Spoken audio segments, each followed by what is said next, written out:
Selamat datang dalam pembelajaran daring kelas 5. Assalamualaikum warahmatullahi wabarakatuh. Selamat pagi anak-anakku kelas 5. Tetap semangat untuk belajar ya. Bagaimana kabar kalian hari ini? Semoga kalian selalu sehat. Kita awali pembelajaran hari ini dengan berdoa agar kalian diberikan kemudahan untuk berpikir dan menerima ilmu yang bermanfaat. Hari ini kalian akan mempelajari tema 7, subtema 3, peristiwa mengisi kemerdekaan, pembelajaran 2. Nah, anak-anak, kita awali pembelajaran hari ini dengan membaca teks berikut tentang peran pelajar dalam mengisi kemerdekaan. Kalian sebagai pelajar, perhatikan baik-baik ya. Sebagai negara yang telah merdeka, adalah tugas warga negaranya untuk melakukan kegiatan-kegiatan mengisi kemerdekaan sesuai dengan peran masing-masing. Pelajar merupakan salah satu warga negara yang memiliki peran dan tugas yang harus dilaksanakan untuk mengisi kemerdekaan. Pelajar merupakan bagian dari pemuda bangsa yang akan menjadi penerus bangsa ini.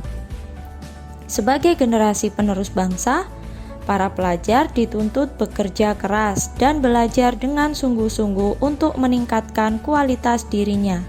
Ya, generasi berkualitas pasti diperlukan untuk memajukan bangsa. Belajar tidak hanya dilakukan di lingkungan sekolah.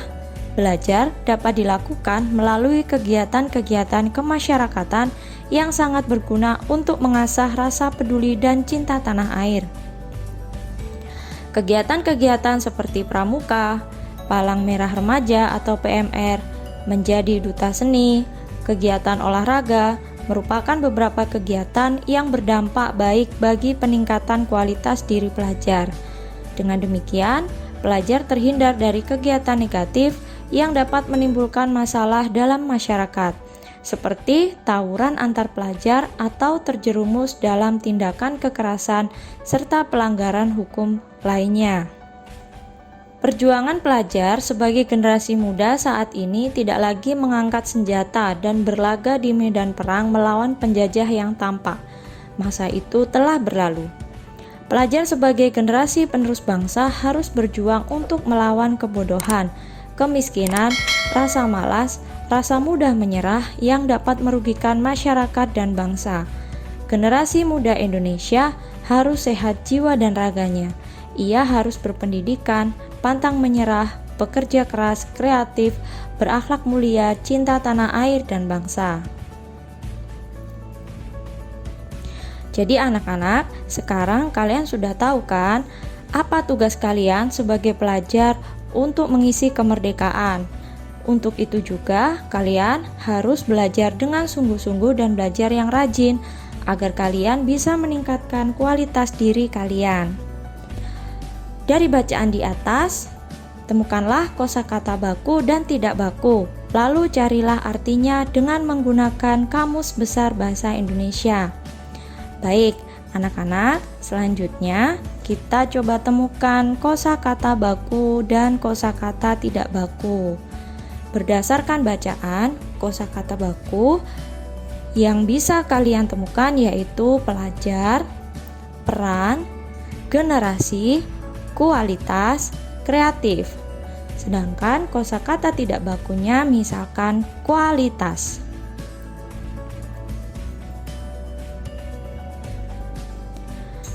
Salah satu peran yang ditunjukkan oleh pelajar dalam mengisi kemerdekaan adalah dengan belajar giat dan melakukan kegiatan-kegiatan yang positif.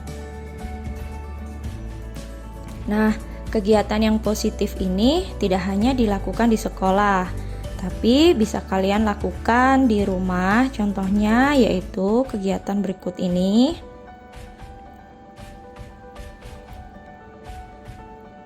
Nah, ini jika kalian melakukan di sekolah. Dan kalian juga bisa melakukan di masyarakat. Ini maksudnya adalah kalian melakukan kegiatan ini di lingkungan rumah kalian. Kita lanjutkan ya. Pada pembelajaran sebelumnya, kamu telah mempelajari tentang penyubliman sebagai salah satu perubahan wujud benda karena kalor. Sekarang kamu akan mempelajari perubahan wujud benda yang juga disebabkan oleh kalor, yaitu peristiwa pengkristalan. Pengkristalan ialah perubahan wujud benda dari gas menjadi padat dengan proses pelepasan maupun penyerapan kalor. Contoh peristiwa pengkristalan dengan proses pelepasan kalor adalah salju dan gas yang didinginkan. Contoh peristiwa pengkristalan dengan penyerapan kalor adalah pada proses pembuatan garam. Garam dibuat dari air laut, kemudian diuapkan dengan sinar matahari di dalam petak-petak hingga tersisa kristal-kristal garam. Nah, anak-anak, untuk mengetahui proses pengkristalan, kalian bisa melakukan percobaan sederhana dengan menggunakan bahan dan alat seperti tampak pada gambar. Sebagai sumber apinya, kalian bisa menggunakan lilin ya. Kemudian, kalian menggunakan kaleng bekas minuman atau kaleng bekas cat. Di dalam kaleng itu, kalian letakkan campuran kapur barus dan pasir. Kemudian, kaleng kalian tutup. Nah, di atas penutupnya ini, kalian beri es batu secukupnya saja. Kaleng ini kalian panaskan dengan penopang di atas nyala api. Setelah beberapa lama kemudian, di dalam kaleng akan terjadi proses pengkristalan. Pada tutup kaleng, jika kalian buka, akan terdapat endapan kristal kapur barus hasil penguapan dari campuran kapur barus dan pasir. Kurang lebih seperti itulah proses terjadinya pengkristalan. Selain memahami ilmu pengetahuan, seseorang pelajar juga harus dapat menyeimbangkan dirinya dengan kemampuan untuk memahami dan menikmati keindahan di sekitarnya. Salah satu keindahan yang dapat dinikmati adalah seni rupa.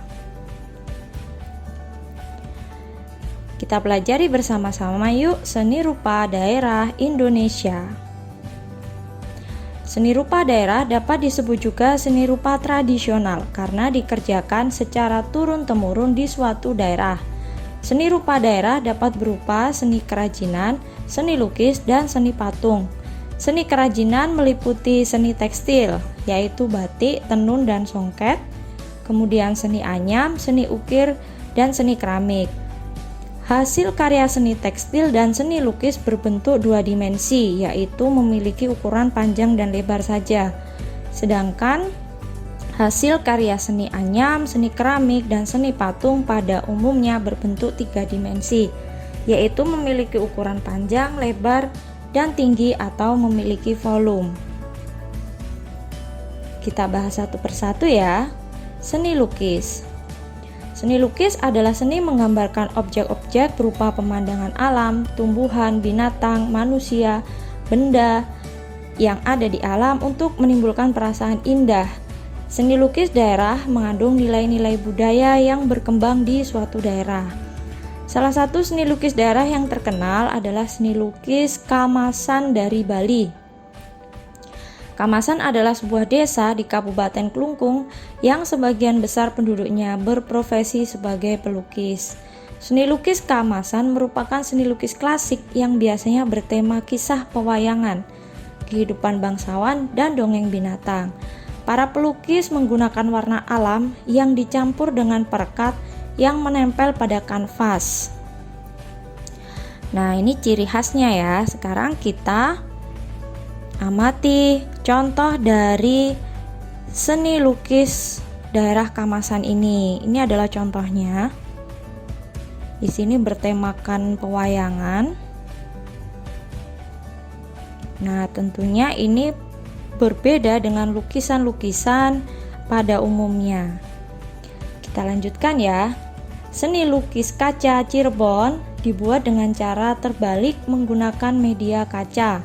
Sketsa dibuat pada kertas yang kemudian ditempel pada kaca, lalu dilukis di bagian sebaliknya dengan menggunakan kuas. Salah satu tema khas lukis kaca Cirebon adalah wayang dan batik Cirebon dengan motif megamendung yang terkenal.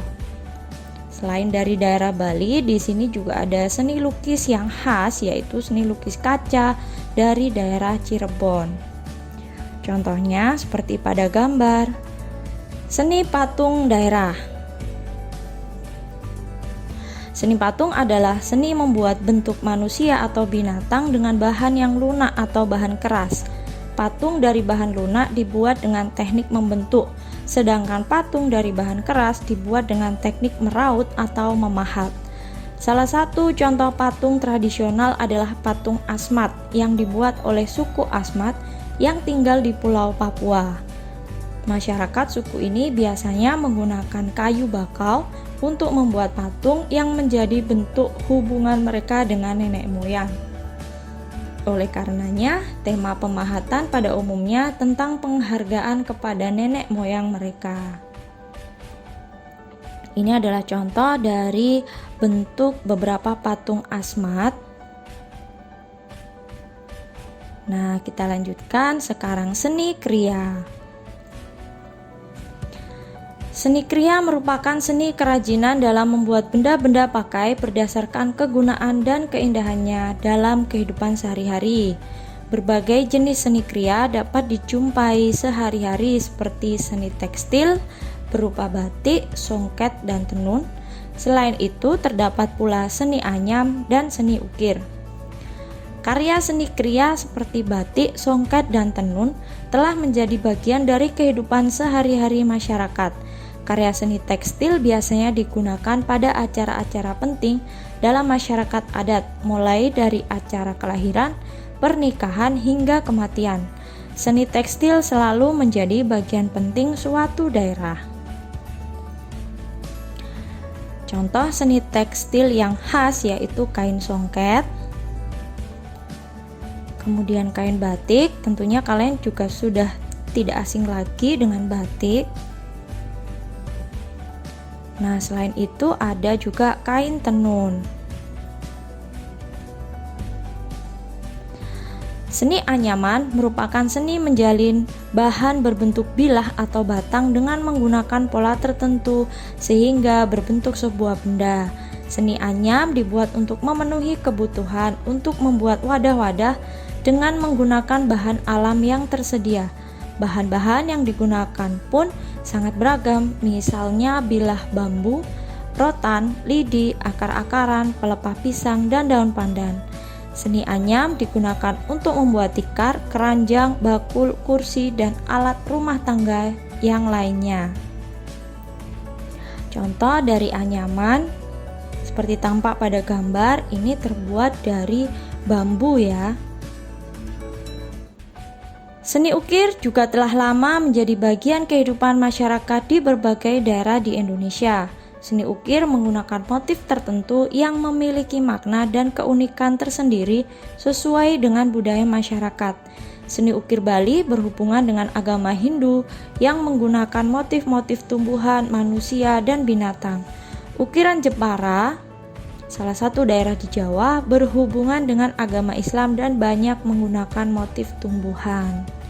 Tampak pada gambar, itu adalah contoh dari seni ukir. Nah, anak-anak, sekian pembelajaran hari ini. Terima kasih atas perhatiannya. Terus semangat untuk belajar. Wassalamualaikum warahmatullahi wabarakatuh.